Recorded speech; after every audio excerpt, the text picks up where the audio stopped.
তো আজকে আমরা ক্লাস 9-এর ইতিহাস বিষয়ের চতুর্থ অধ্যায়, যার নাম শিল্প বিপ্লব, উপনিবেশবাদ এবং সাম্রাজ্যবাদ, এই পার্টটা নিয়ে আলোচনা করব।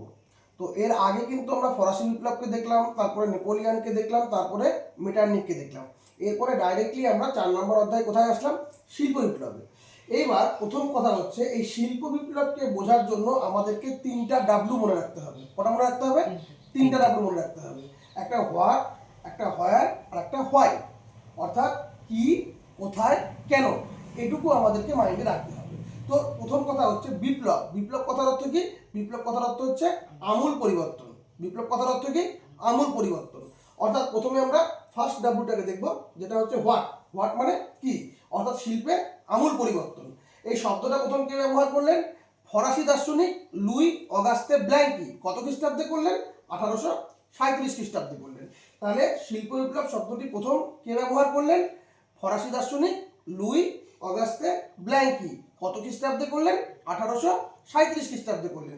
আর এই শিল্প বিপ্লবটা, এটাকে জনপ্রিয়তে করলেন ইংরেজ ঐতিহাসিক আর্নল্ড টয়েনবি। তাহলে প্রথম ব্যবহার করছেন কে? অগাস্তে ব্ল্যাঙ্কি। কত খ্রিস্টাব্দে? 1837 খ্রিস্টাব্দে। আর এটাকে জনপ্রিয় করছেন কে? ইংরেজ ঐতিহাসিক আর্নল্ড টয়েনবি। এবার হয় কোথায় হলো? কোথায় হলো এটা? প্রথম হলো হচ্ছে ইংল্যান্ডে। টাইম পিরিয়ড 1760 থেকে 1840। এই সময় পিরিয়ডের ভিতরে কিন্তু ফার্স্ট টাইম ইংল্যান্ডে কিন্তু শিল্প বিপ্লব দেখা দিল, বিশেষ করে বস্ত্রের ক্ষেত্রে দেখা দিল। হ্যাঁ। আর দ্বিতীয় কোথায় হলো? দ্বিতীয় হলো হচ্ছে বেলজিয়ামে। প্রথম ইংল্যান্ডে কোন সময় পিরিয়ড? 1760 থেকে 1840। আর দ্বিতীয় বেলজিয়ামে। হোয়াই, কেন হলো? একটা জিনিস হওয়ার পিছনে তো কোনো কারণ থাকবে। তো কেন হলো? হলো হচ্ছে সেখানে কিন্তু আস্তে আস্তে দেখা যাচ্ছে কয়লা, লোহা এই সমস্ত উৎপাদন বেশি। আর ঘেরা প্রথা অ্যাকচুয়ালি হচ্ছে বেষ্টনী যে জায়গাটা, অর্থাৎ জমিদাররা করতে আরম্ভ করলি, তারা তাদের জমিগুলোকে ঘিরতে আরম্ভ করলো। এর ফলে যারা কৃষকরা ছিল, তারা কিন্তু আর চাষবাসের দিকে সেভাবে মনোনিবেশ করতে পারলো না। তারা আস্তে আস্তে সস্তা শ্রমিকের জন্য কিন্তু শহরে চলে আসতে শুরু করলো। তো এই যে টাইম পিরিয়ডটা, এই কারণে কিন্তু কৃষকরা যখন কি হচ্ছে, কৃষি ছেড়ে দিয়ে তারা শিল্পের শ্রমিক হওয়ার জন্য, মানে কাজ করার জন্য আসছে। তো আস্তে আস্তে তো সেই জায়গাটাতে ক্রাইসিস তৈরি হচ্ছেই।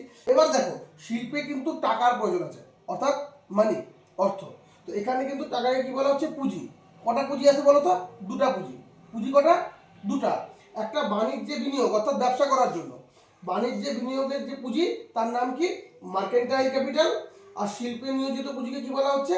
Industrial capital. আর একবার, টাকা কটা আছে? দুটো, মানে পুঁজি দুটা। একটা কি?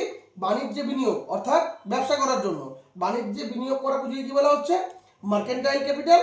আর শিল্পে নিয়োজিত পুঁজিকে কি বলা হচ্ছে? Industrial capital.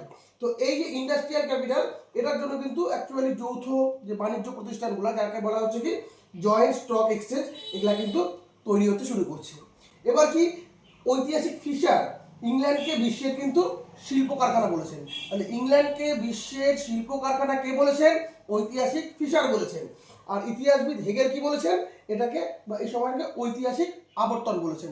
তাহলে আমরা ফার্স্ট থেকে কি দেখলাম? বিপ্লব শব্দের অর্থ আমূল পরিবর্তন। শিল্প বিপ্লব কথাটা প্রথম কে ব্যবহার করেছেন? Luis অগাস্তে Blanqui. কত খ্রিস্টাব্দে? 1837 খ্রিস্টাব্দে। জনপ্রিয় কে করলেন? ইংরেজ ঐতিহাসিক আর্নল্ড টয়েনবি করলেন। কোথায় প্রথম হলো?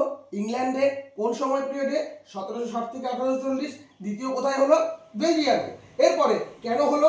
কয়লা, লোহা আর এই ঘেরা প্রথা, অর্থাৎ জমি হারিয়ে কৃষকরা কিন্তু সস্তা শ্রমিকে পরিণত হলো। টাকা কটা? দুটা। বাণিজ্যে বিনিয়োগ করলে, অর্থাৎ ব্যবসা করলে মার্কেন্টাইল ক্যাপিটাল। আর শিল্পে বিনিয়োগ করলে ইন্ডাস্ট্রিয়াল ক্যাপিটাল। ইন্ডাস্ট্রিয়াল ক্যাপিটালের জন্য কি? যৌথ বাণিজ্য যেটা হয়, সবাই একত্রিত হয়ে, এর জন্য কিন্তু জয়েন্ট স্টক মানে এক্সচেঞ্জ তৈরি হতে আরম্ভ করলো। ইতিহাসবিদ হেগেল কি বলেছে? এটাকে ঐতিহাসিক আবর্তন বলেছে। আর ফিশার কি বলেছে? ইংল্যান্ডকে, ফিশার কাকে বলেছে? ইংল্যান্ডকে বলেছে। কাকে বলেছে? ইংল্যান্ডকে বলেছে। কি বলেছে? বিশ্বের শিল্প কারখানা। বিশ্বের শিল্প কারখানাকে বলেছে, ফিশার বলেছে। ক্লিয়ার হয়েছে? অসুবিধা আছে কোনো?